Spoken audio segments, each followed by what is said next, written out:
Hi guys, welcome to Joshua's Tech Tips. So this is just an informal video that I decided to do today, explaining how I got into the IT industry and specifically the networking field.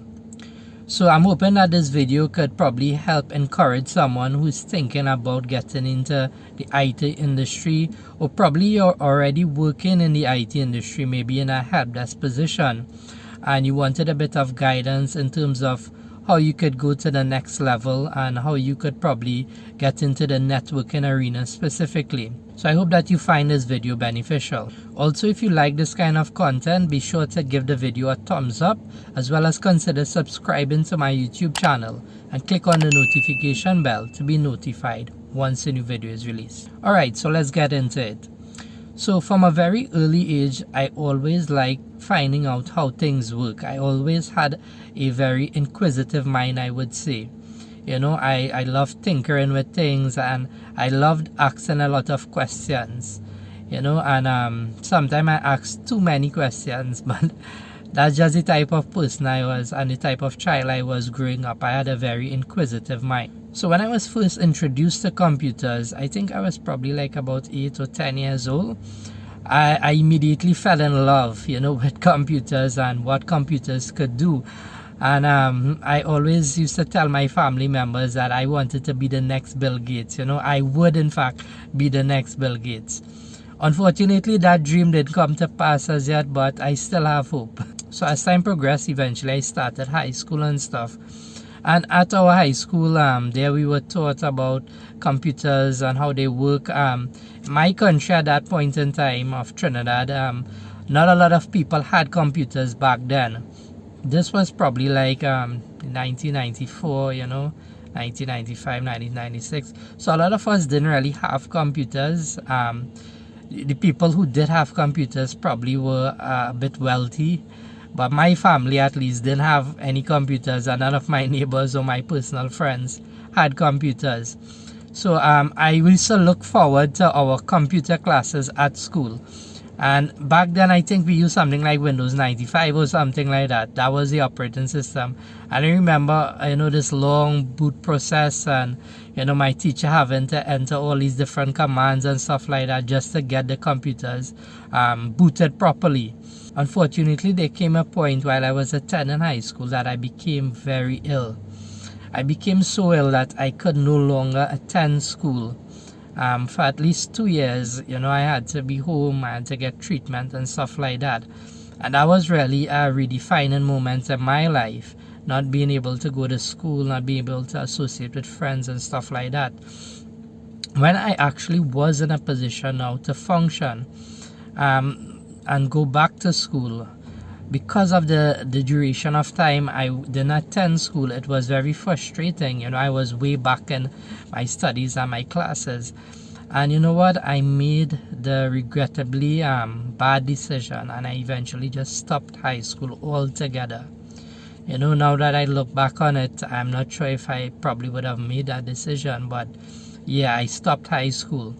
And against the wishes and the advice of everyone, I stopped high school.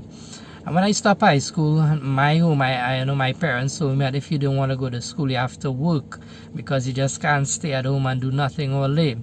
So I went out in search of work. Unfortunately, because I had no education and no experience doing anything, as you could imagine, work was very hard to get. A lot of the jobs that I got was, very entry-level jobs, and they wouldn't pay much, and in my opinion, they weren't a lot of fun doing. Eventually, I started to do even construction work, and as you could imagine, being out there in the hot sun, working with concrete, with mortar, all these kind of things. I found myself doing that for a couple of years, because at the end of the day, that was the only job that I was able to get. Don't get me wrong, nothing is wrong in doing these type of jobs, and there's some people who's very good at it and make a lot of money, much more money than some of our IT professionals make. But I knew that wasn't really the job for me and what I wanted to see myself doing for the rest of my life. Being in that environment as well, being the youngest one, I think I was something like 14, 15 years old, there was a lot of peer pressure, and I succumbed to it. You wanted to fit in with the big men and the adults and stuff like that. So I eventually started to pick up vices such as smoking, drinking, partying a lot. And that was the life I was living for several years. Somewhere during that time, my family got our first personal computer. And this just reignited that passion that I had and that desire I had for technology and working with computers and stuff like that. And I remember almost every week taking that computer apart and rebuilding it back and finding out what the RAM did, what the hard drive did. I remember reloading the operating system countless of times, and my brothers and my sister, they're losing all the information, their music videos, their sounds. So I could admittedly say that I got countless warnings from my parents every time they saw me around that computer. Don't go taking it apart, don't go reloading. Well, they didn't know it was reloading the operating system, but don't go interfering and wiping our information. And I had a buddy, oddly enough, his name was Joshua as well. I know me and him always used to be tinkering with my computer, because at the time he worked in a computer shop, and and that was some fun times and some good memories. Fast forward a couple of years, and eventually I met my wife. Well, back then she was my girlfriend, and I met her, and eventually we got married, and she was actually pregnant with our first child. And I realized that I needed to make some changes in my life, that partying lifestyle, and even just barely getting by because I wasn't able to get any kind of proper jobs or anything like that, wasn't cutting it. And that's when I really made a firm decision that I needed to do something different. And I knew I love computers and I love technology, and I needed to make steps in that direction where I'd be able to get a good job doing what I loved. So eventually I started going back to school to get my high school diploma. And a little while after I qualified for a loan, there was actually a company in my country that gave loans to entrepreneurs. So I decided I wanted to open this computer shop, because I'd also been learning how to fix and build computers properly this time at one of my dad's friends' computer shop. So I got the loan and I opened my very own computer shop, and it was basically a computer shop as well as an internet cafe, and we sold like games and movies and stuff like that. And it was very popular in my neighborhood back then. A lot of the guys and the young people from the community would frequently come to my computer shop, and we would play like games on the LAN. We would play multiplayer games such as Call of Duty, Warcraft, and it was going pretty good. And I was fixing computers, repairing computers, doing a bit of CCTV installation as well, and things was going good. And I was still going to school as well, and now I was actually studying for information technology. I started studying information technology. Both me and my wife were going back to school.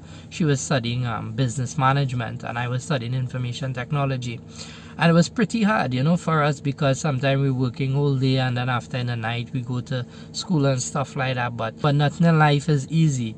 So we made that sacrifice because we knew that it would pay off in the end. Just as we thought everything was going good, something happened that forced us to close our business, our computer shop. So what happened? We had a burglary, a robbery, and they basically went with a lot of our merchandise, a lot of our stock, and unfortunately we were unable to recover from that. And the thing about it is, our business was insured, but the insurance lapsed like 2 months, and I never got around to renewing it. So just a bit of advice for you guys: if anyone's doing a business, make sure it's insured. I learned that the hard way. And we basically were devastated because we had this loan that we still needed to pay. And I wasn't working, we didn't have any source of income. So what I did, I actually had to go back out now into the market for a job.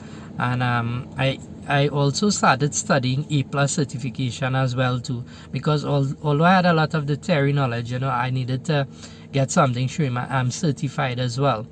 And I landed a job at a local computer shop not too far from where I lived, and I actually was the manager at that job. So I would help them manage the day-to-day affairs of the shop, as well as do repairs and liaise with customers as well as suppliers.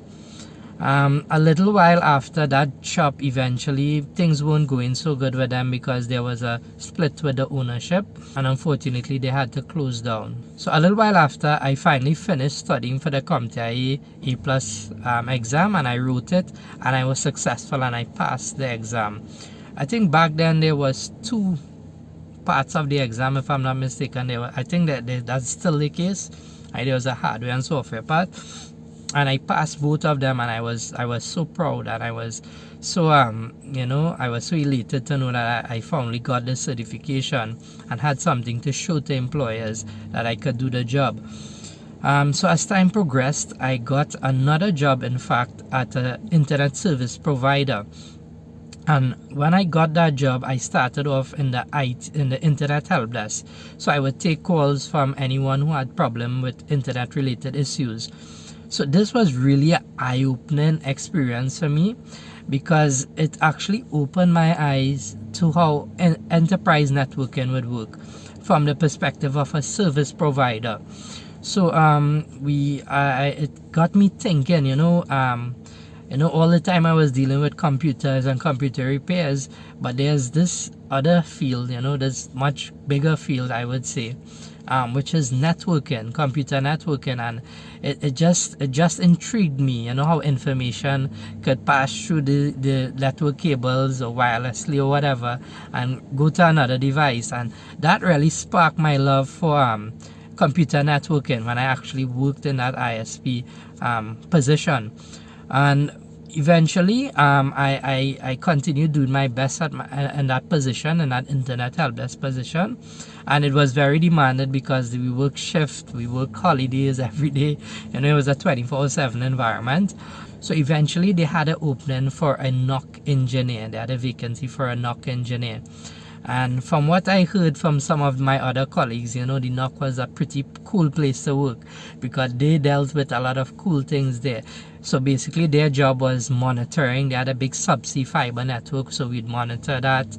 We'd also act as an escalation point for my position, which was the internet helpdesk, as well as we'd be configuring like switches and different devices there, Cisco equipment and stuff like that.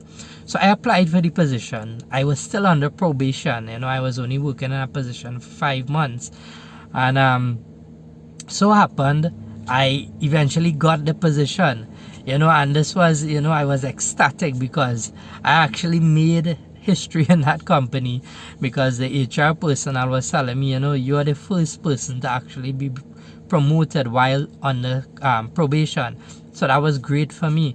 But what I did, although I was working in the internet helpdesk position, I always provided excellent service to my customers. Sometimes it wasn't easy because we had calls coming through 24/7. But I provided excellent customer service and excellent technical service as well, and that wasn't in vain, because my superiors and my colleagues saw that, and that further helped me get this position as a NOC engineer. So working on the NOC was a tremendous experience for me. As I said, it was like, you watch those movies with NASA and some of those operation center. So we all were based in this operation center, and we would monitor all these fiber links, these T1 links, these different, a lot of different things we did there. Also, we would remotely log into switches. I think we dealt with like Cisco, Juniper, and terraces. We did HP. We dealt with a lot of different infrastructure, networking infrastructure there. So this was like heaven for me, because getting from someone being introduced to computer networking and getting to love it, and now working in an environment like this, it was great for me. Also, there was a lot of brilliant engineers that I work with at the higher levels. We had what they call ISP admins. Basically these were like the head honchos, as they would say. So these were the people who watched over the entire network, and my job, I always said, one day that will be me. I want to be that network administrator. These guys dealt with like OSPF and BGP and all these various things. So while working there, I realized that here's what I want to learn more. I want to certify myself. So I studied, and eventually I went and I sat the CCENT exam. Right, as a lot of you probably know, and for those of you who don't know, that's the two-part way of sitting the CCNA exam. So it was CCENT 1 and CCENT 2. You could do it that way, or you could sit just CCNA, that do the one exam. So I say here what, I know I'm still a novice, so I'm going to tackle the CCENT. And you know what, I studied very hard for that exam, and I went and sat that exam, and I failed. That's right, I failed the exam. And that was a real eye-opening thing for me and a learning experience for me. But you know what, when I failed the next month, I didn't let that keep me down. I went and I wrote the Network Plus exam, the CompTIA Network Plus exam, and I passed that exam. So it wasn't on the same level as CCNA, but it further gave me a feeling of encouragement, to say, here what, at least you know that you're not at the CCNA level, but you still have some sort of knowledge as it pertains to computer networking because you passed the Network Plus exam. And I felt great passing that exam, and then after I continued studying again to sit the CCNA someday. So guys, as time progressed, I realized that this job was a little too demanding for me, because we were working in a 24/7 environment, and I had a new family coming up, and my wife was having our second child, and it was just too demanding overall. So I made the decision of leaving that job. Although up to today that experience was invaluable to me, eventually I had to make the decision to leave the job. And I left it, and I started working in a helpdesk position at a local college in my country. So the ironic enough, this helpdesk position was actually paid more than the NOC engineer position. As you hear the term engineer, you would think the salary should have been bigger. But what I would say, the knowledge part of it was invaluable, right? The salary wasn't that much, but the knowledge was invaluable. And eventually, I started working in this helpdesk position. And working here now, I had a lot of more free time, a lot of more spare time where I could study more on my spare time and stuff like that, and more time for my family, obviously. And what I started to do, I started studying again for the CCNA. And I sat the CCNA. This time I didn't do it as the CCENT 1 and 2. I just sat the one exam, the CCNA exam, and I passed. Yes, that's right. So I eventually passed the CCNA routing and switching exam, and I was ecstatic. I was like on top of the world when I passed that exam. And it was a great feeling of accomplishment for me. And Jeremy Correa and Keith Barker and all these guys from CBT Nuggets, they were an invaluable resource for me. So working in this helpdesk position, I knew it wasn't the final destination in my career, because I knew I loved the networking aspect and I really wanted to work in that field, in that specialization. However, I realized this was a good experience for me as well too, and I didn't want to waste it. So I quickly got to know like the network administrator and stuff like that. And I formed a pretty good work relationship with him, and I worked with him pretty closely in any projects he had, Thankfully, he was open to teaching me, and he taught me. I learned a lot of things from him, and a lot of the projects that he worked on, he let me assist them as well too. So also in my role, I worked a lot in the Windows side of things. So we did a lot of work in Active Directory and stuff like that. So I realized this was something very interesting as well. So I wanted to get a better knowledge of how, the server environment worked.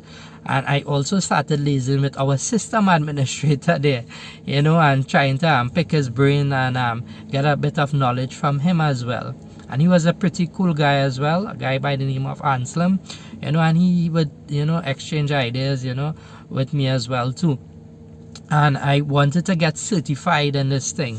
So I started studying. At that time it was MCSA Server 2012. So I started studying for that exam, and it was broken up in 3 modules. I believe there's 3 exams for you to pass in order to be MCSA certified. And throughout my career there, I studied, and eventually I started sitting the exam, and I passed one. I think I failed one. I resat it, I passed, and the last one I passed that as well. So I was ecstatic again to know that I passed this exam, the MCSA exam. And by then, I spent about close to 6 years working in that helpdesk position, and by then my Windows, my server knowledge had grown exponentially, working in that environment as well as studying and stuff like that. So one day I got a call from my current employer saying that they saw that I had applied for a network specialist position at the organization, and they wanted to know if I was still interested. And I couldn't actually remember applying for this job, because I had applied for a lot throughout the years, but I couldn't remember applying for this job, to be quite honest. So I told them, well, give me some time, I'll think about it. So I spoke with my wife, and my wife was like, well, this is what you always wanted. I was like, but I'm comfortable here.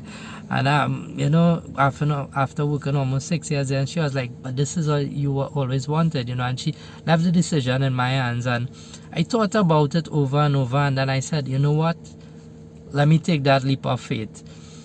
So long story short, I accepted the job offer. I was successful in the interview, obviously. I accepted the job offer, and it's been a little more than 3 years now. I've been working as a network specialist or administrator, whatever you want to call it, in a major government ministry in my country. And it's been like a dream come true for me. In my current position, I deal with our networking infrastructures, our switches, our routers, our wireless access points, firewalls as well. And I also deal with the systems part of it as well. So I deal with the servers as well. We have a VMware hyperconverged system. I deal with that as well, and a lot of our server infrastructure. So it's a bit of a hybrid role that I function in. But so that's basically my story, guys, from someone dropping out of high school, unfortunately, all the way now. Fast forward a couple of years, I'm in my dream job of being a network specialist, a network administrator, and doing what I love. So in wrapping up, just my main advice that I like to give for anyone looking to get into the IT field or into the networking field per se, don't give up. Don't give up, because I could have given up a long time ago and just settled for whatever came my way. So sometimes you may be in situations that you have to accept a job because of responsibility and financial obligations and stuff like that. But that doesn't need to be the end of it. Also have a plan. What does it take to get to that position that you want to go to? Does it require you writing probably some of the fundamental certifications like E+, Network Plus? Probably already in the IT market, and you want to go into networking or system administration or even cloud or security. Have a plan and say, all right, this is a roadmap. This is what I need to achieve to get to that point. And last but not least, never stop learning. In an industry such as the IT one, where it's so dynamic, there's new technologies coming out like almost every couple of months. I myself, since working in my current position, I've learned like Azure and some of these cloud platforms and stuff like that. And it's an ongoing process, guys. No one knows everything, but it's an ongoing process. So just never stop learning. Pace yourself, and you'd be all right. Everything will be all right. I know sometimes it might seem hopeless. Sometimes you might feel like you're stuck. I felt so a lot of the times in my career. However, have something that motivates you. For me, it was my family, my wife and kids, being able to get a job to provide a better life for them, as well as because I genuinely loved IT. I loved it, and I still do love it, and that was really my motivation for my career. Well guys, that brings me to the end of this video. I hope that you found the content useful. Also remember, if you haven't already, consider subscribing to my YouTube channel and click on the notification bell to be notified once a new video is released. Thanks again for viewing. See you soon.